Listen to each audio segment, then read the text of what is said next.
sama gars yi tey le grand champion laa leen andi le futur roi des arènes doomu Papa Diop Boston bi ñu koy wax Ndiaga Thiam. waaw mu fekk ko fii këram gis nga lii gis nga poster bi caatu Pikine mu yeew fii yëkk bi. waaw Ndiaga yëkk bii nag gars yi rafet na macha allah. macha allah yow moom sama père nga yow moom boobu bi moom la koy jox. yow moom boobu bi la koy jox. ndeysaan yëkk bi nu mu tudd. yëkk bi. sama benn copain laa ko tuddee Ambroise quoi. Ambroise waaw mbër la. d'accord. doomu Pikine la nag quoi. dëgg la mais sama waay la sama copain la quoi. c'est vrai moom laa ko tuddee. Ambroise waaw moom mais dafa bëri xool nag quoi nag waaw dafa soxor. dëgg la. dafa bëri xool nag nag bi. sëlu la quoi. sël la. waaw. mooy sël bu ndaw bi. mooy sël bu ndaw bi nag. mooy Ama 2. waaw mooy Ama numéro 2. mais nuyu naa la ñu bàyyi la nga toog. père ñu ngi lay siyaar bu baax. ndeysaan bu jógee si victoire bu rëy. ñu may Ndiaga Thiam doomu Pape Diop Boston bi. papam di Pala Diop. ndeysaan am contentement trop ñëw seet si ko fii. fekk ko bundu këram nii Pape Diop Boston ba pare. ma bàyyi la nga nuyu Ndiaga Thiam. am contentement toog ak yow. waaw dëgg la suñu père yow suñu père nga père Bagan ñu ngi lay siyaar bu baax di la nuyu. waaw di nuyu sama papa Pape Diop Boston di ko ñaanal guddi fan ak wér gu yaram. di nuyu sama père Pala sama père Baba Diallo. xam nga di nuyu entourage Pikine mbooloo bi yëpp. xam nga di nuyu waa Pikine nag bu baax. xam nga di nuyu nag axlu lamb yi. di ñaanal suñu papa sëñ Modou Niang. yal na ko yàlla yërëm te xaare ko àjjana parce que moom suñu papa la. vraiment bëreel nañ ko ñaari combat. bëreel nga ko ñaari combat. waaw bëreel nañ ko ñaari combat wax dëgg fa yàlla mais yokkute lañ ci am. waaw parce que moom wax dëgg am na fu mu yóbbu làmb ji. waaw wax dëgg fa yàlla suñu papa la. xam nga taxawu na mbëru Pikine yu bari fii. loolu mbëru Pikine sax làmb ji mbër yu bari taxaw na leen ba tey jii. xam nga ñu ngi gérer seen i kër. nekk seen jàmm kon dañ koy ñaanal rek yàlla yërëmtu ko te xaar ko àjjana. mais Ndiaga Thiam ñi la xamul kan mooy Ndiaga Thiam. waaw Ndiaga Thiam benn boy la. waaw bu juddoo Pikine yaroo Pikine. juddoo fii ci tali bu mag. ñu koy wax ciri ba. màggee Daaru. waaw Daaru. sama kër maam. waaw koo koy Ndiaga. waaw nekk doomu champion en plus. gëm làmb. bëgg ko nekkul dafa toog rek xëy rek ni day bëre. da ko judduwaale ba pare en plus mu bëgg ko. waaw nekkul sama papa nekk doomu mbër.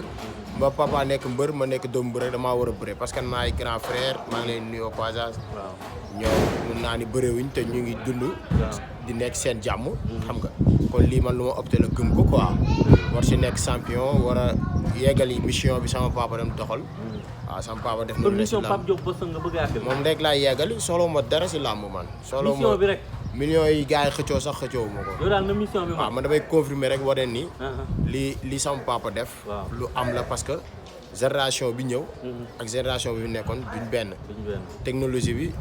bi nekkoon bu fekkoon dafa nekk si jamono yi sama ñoom papa. xam naa ni jaru sax bu ma neexee jaru mooy bëre. mais faaw nga def ko wane ni carrément deret la kon li sama papa def lu am la. mais yow avant ngay bëre da ngay jàng école ak football nga doon def wala. waaw jàng naa école. ban école 2 xanaa. école 7. école 7 nga jàngee. waaw école 7A. école 7A. waaw dafa amoon dafa am école 7A am si école 7B. waaw école 7A laa jàngee.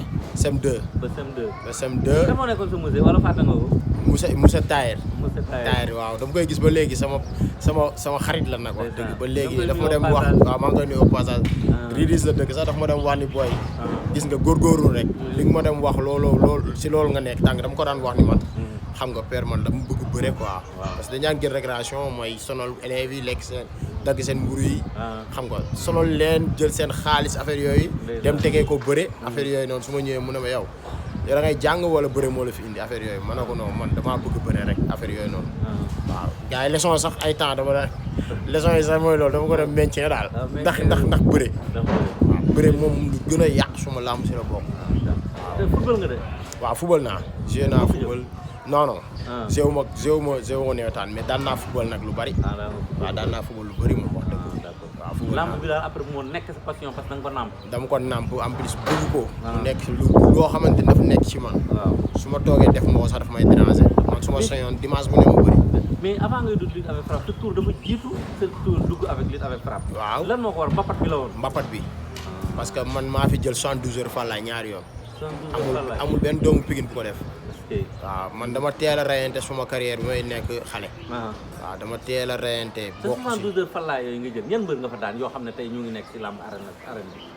pour ëllëg histoire ki ma daan final daal. kii la ndaw mbëru séeréer la. waaw maa ko daan fii làmb yooyu bi may mujjee bëre moom maa ngi bëree fii si stade bi Alassane Djigo bi. waaw fii laa bëree quoi fii laa jëlee tournoi bi.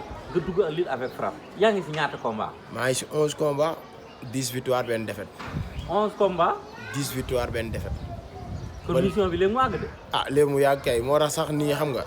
tey jii nii li gën a tax sax ñu xam nga ñu yegg si fii suñu mën nañ ni suñu papa la. waaw parce que moom wax dëgg fa yàlla. mosuñoo dénkaane ñun mosuñoo dem vacances. man mosuma dem vacances mosuma dem fenn. su école tëjee fii laay nekk samay garage samay grand ak samay morom xam nga. bu tijjiwaatee ma nekkaat si li ma nekkoon. mën nañu rappeler yow ñi nga daan sa 10 victoires yi. waaw. am na ñu ma si jàpp am na ñu ma jàpp seen tur am na ñoo xamante ne xam nga. wax ñu waaw ndax sama premier combat maa ngi bëree 2016 fin 2016 la daal. waaw maa ngi dugg si 2017 boobu. ndax dama bëree rek après sama tëj. dëgg la. waaw boobu sama premier combat sa Modou Niang mu ngi ko tëggal. waaw maa ngi bëree ku ñaan bébé Garga.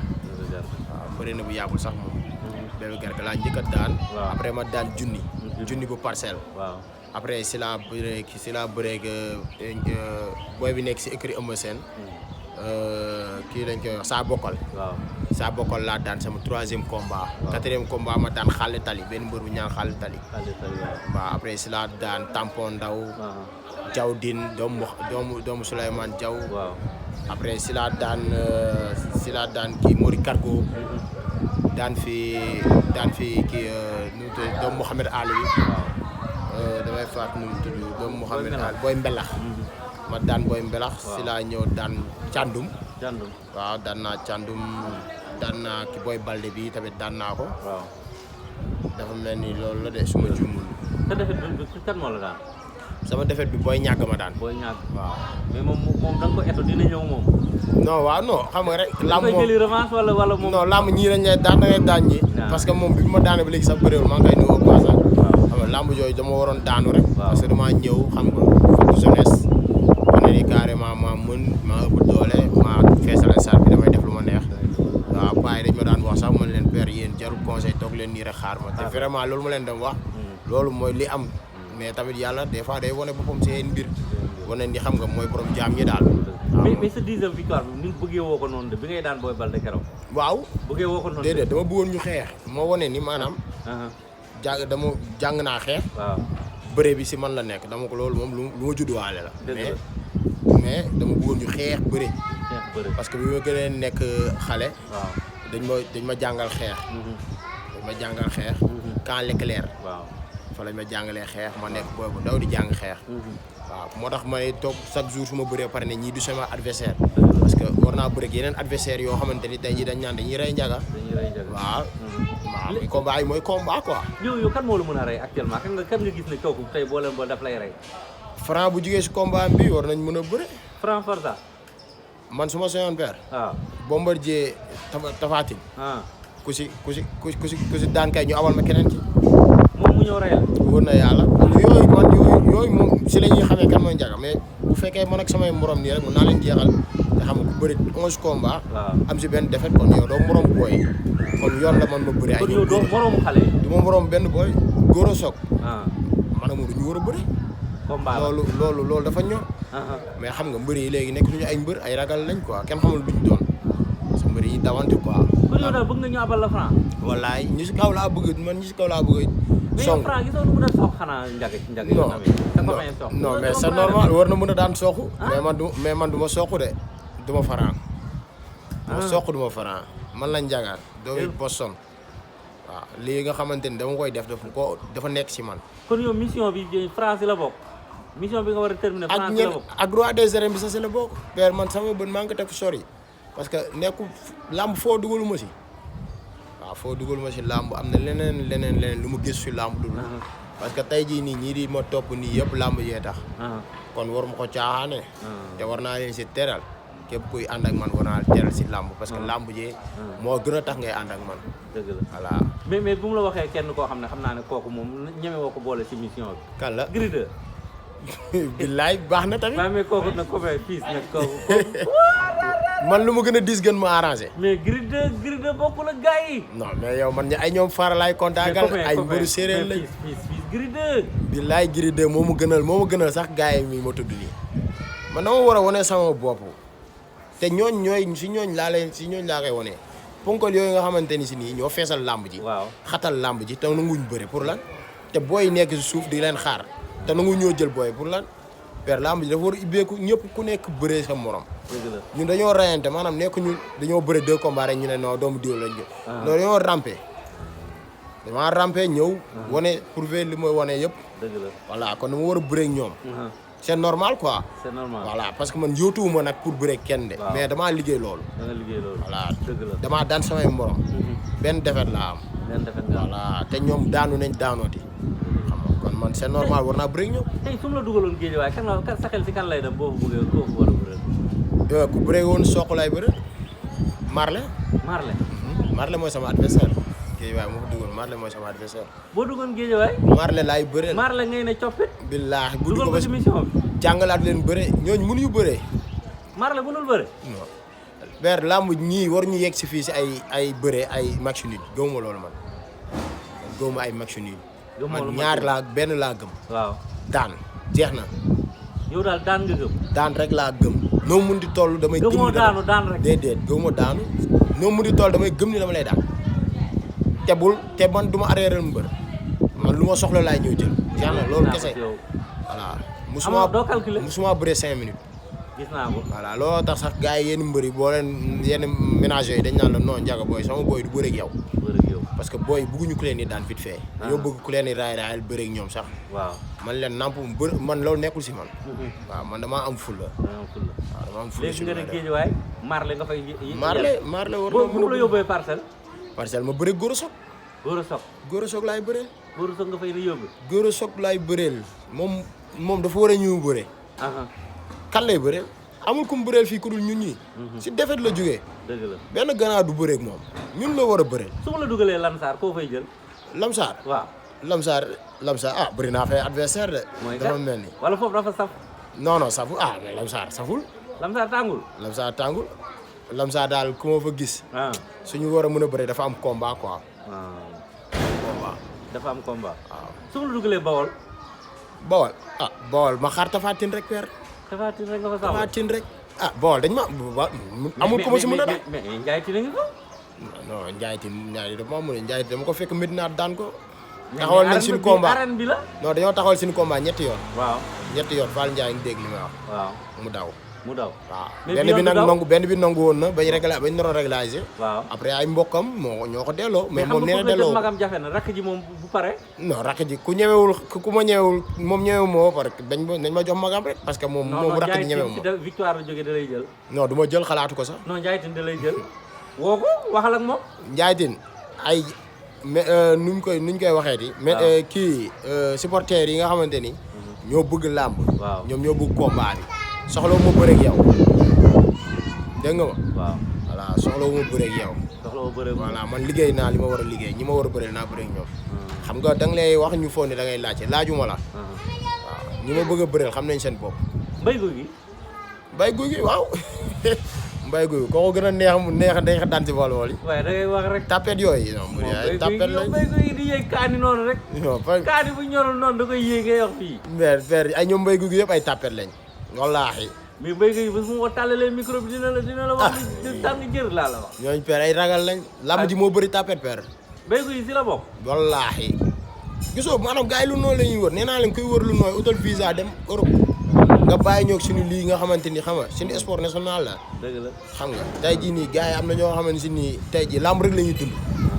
te xam nga ñu lay fay ay millions. kon da nga war a xeex bëre nit ñi kontaan xam nga li billet bi ñu dagg mën ko kii quoi. mais léegi su ma dugaloon face à part Gris 2. à part Gris 2. ay Lac Rose a ngi fa. Lac Rose waaye. yow copain gars mais dama ngay laaj Lac Rose sax dafa am combat moom ak. waaw moo Coins waaw mais ñooñu ñooy samay adversaire. Lac Rose Coins. ay Coins yi yëpp samay adversaire la. ay Mama Lamine. ndeysaan moom laa booy bëgguma woon tudd sax parce que moom Baye Fall la. moom Baye mais dafa am combat quoi moo tax ma ne la moom laa ko mën a bëreel. waaw parce que moom mooy jàmbaar la daal. waaw man dama bëgg combat boo xamante ni xeex bëri man loolu laa gëm. booy Ada Fass ñeme na bëgg nga ko wala. non Ada Fass nga bëgg ma rey ko. wala moom mu rey la. non Ada Fass wax dëgg mënu maa yëngal moom. Ada Fass mënul daan Zarko mënu maa yëngal man Zarko bu ma ko jàppee dama koy raxasoo. jàppoo Zarko bu ma ko jàppoon dama koy raxasoo. wallaahi azim mais xam nga wax neex na quoi père. mais mooy loolu su may wax sax day ndur nu wax la wax moo tax. Zarko bu ñuy wax gis nga sa sëll bu ndaw bii. sëll bi mais xam nga gis nga mu soxalee mais Zarko gën a Zarko dafa weex tal la. bu dee yàlla père bu ñu ma avant Zarko dama koy raxasoo laa la wax raxasoo. gis nga mécanicien yi bu ñu liggéeyee ba wàcc li huile kii bi ñuy raxasoo. gasoil noonu laa koy def. barki sëñ Tuubaa. mais su ma la waxee Thiat Boy Bambara bi nekk États-Unis doole baa ngi toll ni maa la Thiat Boy Bambara. Thiat Boy Bambara. waaw Thiat Boy Bambara mbër la de. waaw mais gars yi. ça va est-ce que dina ñëwaat. non dina ñëwaat. bu ñu bëggee combat Pape Ndiaga Thiam ak Thiat Boy Bambara loolu combat la amul lu ko daax. yàgg naa bëgg a bëreeg moom de. parce que dama ko daan fekk fii marché poisson. waaw naan ko sa waay ñëwul ñu bëre quoi affaire yooyu noonu. mu ne ma non yow sama rax nga ma bëree ma ne ko non man xaw ma loolu man laa xaw ma ko si xaritool. ku dul waa Pikine nii. te ku si génnoon ñoom ñi mbëri fi nekk yëpp. ku fi génnoon dem feneen bu wat sa ndew dañu bëre de. waaw man Pikine drapeau Pikine moo ma ñor. moom moo la ñor mais après comme sa victoire am na promoteur bi lay seet. waaw ñu ngi wax. waaw ñu ngi wax ay combat mais xam nga rek. di nuyu makan nag bu baax. parce que vraiment moom mu ngi siy jàpp daal xam nga ak suñu père Abdoulahat. waaw parce que ñu ngi siy taxaw bu baax a baax. vraiment mais tamit xam nga lamb yoon la. waaw lamb yoon la. mais yow sa yaram kan la gën a laaj tey nii fi ma toog nii. ñu jox ma avance Gora Sock dimanche ma bëri. avance Gora Sock. waaw kon loolu wax bi frenkulaay na. waaw man Gora Sock. waaw wax dëgg grand ñool ñu bëre. waaw ñool ñu bëre dañoo war a bëre dafa ñor. damaa liggéey ba yegg si seen kaw. voilà yootuwuma leen kii damaa liggéey ba yegg si foofu. victoire bi lan la changé ci yow victoire bi nga mujjee am na lu mu changé pour sa carrière. waaye am na lu mu changé mais des na lu mu war a changé. bëri na man waaw ba amaguma ko. lan nga bëgg. man damaa bëgg ñu may dendale gars yi roi des arènes bi ma war ko indil sama papa. waaw boobaa moom fu ma tëdd damay nelaw. waaw vraiment parce que koo xamante ni chaque jour man damay entraîné. ndax loolu moo gën a nekk sama bopp. moo tax chaque jour damay entraîné. te gëmoo daanu. gëmoo daanu daan laa gëm. mbëri nañ bàyyi dawante bi ñu ñëw bëri seen biir. ku mun sa morom duma. waaw loolu lay géwél di baax. waaw parce que ku mun sa morom duma fee moom. yaa yéen ñaar kese fay nekk ku mun sa morom duma loolu kese la amul ragal. waaye lamb ji dafa war a tijjeewu père ñëpp bëri seen biir. man bañu ma bëri kenn musuma daan adversaire. ñi fi gën a tëb maa leen daan. ñi fi gën a dëgër boobu maa leen daan man. waaw ba léegi nii boo xoolee ñooñ sax dañuy naqari utal adversaire. waaw ñi fi gën a tëb maa leen daan. donc Mouhamed Ali bi ñu ma koy jox dañuy sax kii da lay rey. waaw matu seconde ma daan ko. parce que dama leen a mën ñooñu. moo tax ñu war ma jox ñu fi mën laa soxla ñu mën si làmb ci père waaw ñoom laa soxla di nuyu nag waa Pikine bu baax di nuyu yow sama père nga suñu père nga yow làmb moo la ñor waaw di ñaan jàmm si réew mi di ñaan jàmm si làmb ji parce que ñun làmb lañ am waaw suñu lépp dañ ko bàyyi ndax làmb. le 1er janvier sa copain Boy Niang daan Balla le 14 nga daan Boy Baldé na ngeen dundee victoire yooyu waa Pikine. waaw am contentement rek.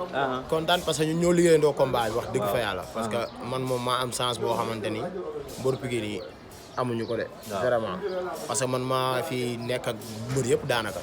di kontaan yi ñoom di jël seen xam-xam muy suñu mag Eumeu Sène Boy Niang Ama Baldé ak yeneen mbër yëpp. vraiment te jàmm lañ sekk ak man wax dëgg fa yàlla. kon loolu noonu lu rëy la si man. waaw combat am ñoo ko liggéeyandoo. ñoo si travaillé fu ma toog dama naan Boy Niang Balla Gaye mënul daan Boy Niang mais gars yi gëmuñu ma quoi. parce que fu leer laa ko teg. moo tax bu jëlee tànkam. damaa wane ginnaaw xam naa ne day daanu Balla Gaye day daanu loolu mënu see daan Boy Niang mbër buy bëre tànk moo la ci mën fu mun bëre tànk waaw. mais Modou Lo ko mën si bëri tànk wala. non non. ah combat boobu taxawoon sax père nga xam ni. boo si la ñuy xam boo ñaase. Modou Lo daa mën a tàng de tànk bi kenn du ko laaj mais doo ko laaj sa grand Eumeu Sène mu jëlee tànk bi. non mais Eumeu Sène xam nga. làmb yooyu rek ci waroon daan rek mooy li ma la waxoon sànq. am na combat am fa nga daanu ci. waaw fa nga daanu ci mën a rattrapé waat yeneen combat quoi. di wax ni Ama Boy Niang ay doomu ndey lañ ay ma raq lañ. xam nga gars yi waa Pikine amuñu ci benn problème. ñi dëkkul Pikine rek ci am problème. parce que sport la. Modou Lo war na bëreeg Balla war na mën a bëreeg Boy Niang war na mën a bëreeg Ama Baldé loolu amul problème. bu ñu paree ñu abal la ko.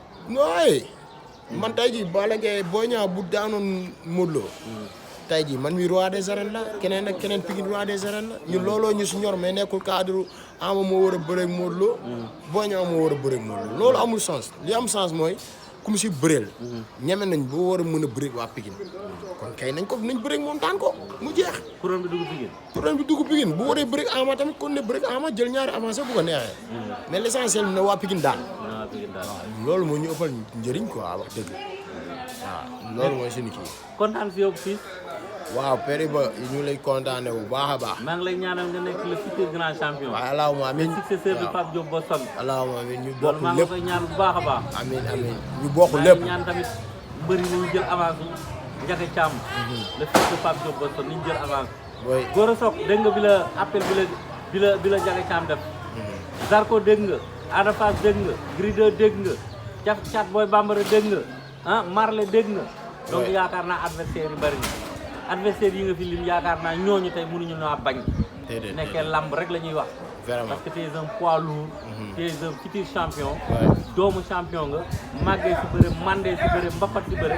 donc yow Ndiaga Thiam war nga am combat war nga am suuf bu mag boo xam ne arène nationale day fees dell. waaye donc ñu ngi la koy ñaanal bu baax a baax. waaw di nuyu waa Pikine nag bu baax ber parce que ñun Pikine lañ am quoi. te vraiment bu ñuy bëree ñoom ñoo dagg seen i 5000 10 000 15 000 di ñu demalee saat. xam nga di nuyu suñu benn grand mbay. waaw moom day jënd ay bolok suñuy bëree. suñu beneen grand mbay bafu président magu yaal yi ñu ngi koy nuyu tamit bu baax parce que ñii ñoo ñuy jàppale suñu amee combat ñoo yëkkati seen xaalis yi ñu jox xam nga suñu père amee Tidiane Thiam xam nga di nuyu waa Pikine nag bu baax Pikine tali beesi ko taaf lii diis tali bu mag kàkku xam nga bopp coor xam nga waa Pikine yëpp ku lim da ngay juum xam nga di nuyu sama benn grand bu dëkk fii Ridis xam nga ñu naan ko Papa Dam ak ñoom Luka xam nga ñoom Góora Ndoye Abdou Salam xam nga maa ngi leen di nuyu bu baax a baax waa Ndayane maa ngi leen di siyaar. kuy sa manager. Pala Diop mooy sama ménagère. gaaw lijjantil fils combat balaa weeru koor bi. waaye wala avant fin de saison. bilaay père bu ma soñoon bëre semaine bii nii. vraiment waaw yaram day xasan. waaw parce que ñu demoon nañ di bëri si tournoi yi sax mais loolu daf ñu indil ay gàllankoor yoo xamante ni. mbëri nangoo tuñ ñoo jël. xam nga mooy li ma la wax. mbëri ay ragal lañ.